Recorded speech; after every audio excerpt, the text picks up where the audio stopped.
August आणि September महिन्यात राज्यातील काही जिल्ह्यांमध्ये अतिवृष्टी आणि पुरामुळे शेती पिकांचे नुकसान झाले होते. ज्या शेतकऱ्यांच्या पिकांचे नुकसान झाले होते त्या शेतकऱ्यांसाठी सरकारने मदत जाहीर केलेली आहे. राज्यातील 7 जिल्ह्यांमधील जवळपास 10 लाख शेतकऱ्यांना 997 कोटी रुपयांची मदत मंजूर करण्यात आली. ही मदत लवकरच शेतकऱ्यांच्या खात्यात जमा होणार आहे. यासोबतच जुलै 2023 मध्ये चंद्रपूर जिल्ह्यातील कोरपणा तालुक्यात वैनगंगा नदीला पूर येऊन पीक नुकसान झालेल्या शेतकऱ्यांनाही जवळपास 18 कोटी रुपयांची मदत मिळणार आहे. ऑगस्ट आणि सप्टेंबर महिन्यातील नुकसानीसाठी मदत नेमकी कोणत्या जिल्ह्यातील शेतकऱ्यांना मिळणार आहे? तर यात मराठवाड्यातील परभणी, लातूर आणि बीड जिल्ह्यांचा समावेश आहे. विदर्भातील चंद्रपूर आणि कोकणातील सिंधुदुर्ग, रत्नागिरी आणि रायगड जिल्ह्यातील शेतकऱ्यांना ही मदत मिळणार आहे.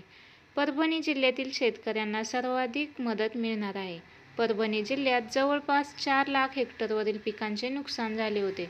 नुकसान झालेल्या 5.25 लाख शेतकऱ्यांना 548 कोटी 59 लाख रुपयांची मदत मंजूर करण्यात आली. त्यानंतर लातूर जिल्ह्यात ऑगस्ट आणि सप्टेंबर दोन्ही महिन्यांमध्ये 2,82,000 हेक्टरवरील पिकांचे नुकसान झाले होते. लातूर जिल्ह्यातील जवळपास 3,60,000 शेतकऱ्यांना 384 कोटी 45 लाख रुपये भरपाई मंजूर करण्यात आली. तसेच बीड जिल्ह्यासाठी 54 कोटी 62 लाख रुपये, चंद्रपूर जिल्ह्यासाठी 9 कोटी 32 लाख रुपये भरपाई जाहीर करण्यात आली. तर कोकणातील तिन्ही जिल्ह्यांमधील शेतकऱ्यांना 14 लाख रुपयांची भरपाई मंजूर झाली. नुकसानग्रस्त शेतकऱ्यांना नव्या निकषाप्रमाणे वाढीव दराने नुकसान मदत मिळणार आहे. शेतकऱ्यांना 3 हेक्टरच्या मर्यादेत मदत दिली जाईल.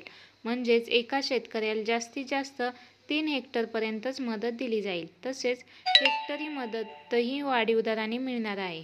जिरायती पिकासाठी हेक्टरी 13,600 रुपये मदत दिली जाणार आहे.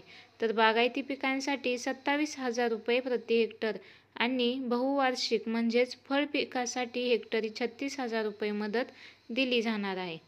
ऑगस्ट आणि सप्टेंबर महिन्यात झालेल्या पीक नुकसानीसाठी मदतीची मागणी विभागीय आयुक्तांनी राज्य शासनाकडे केली होती. त्यानुसार राज्य शासनाने ही मदत मंजूर केली. तसेच हंगामात एकदाच पीक नुकसानीसाठी सरकार शेतकऱ्यांना मदत देत असते.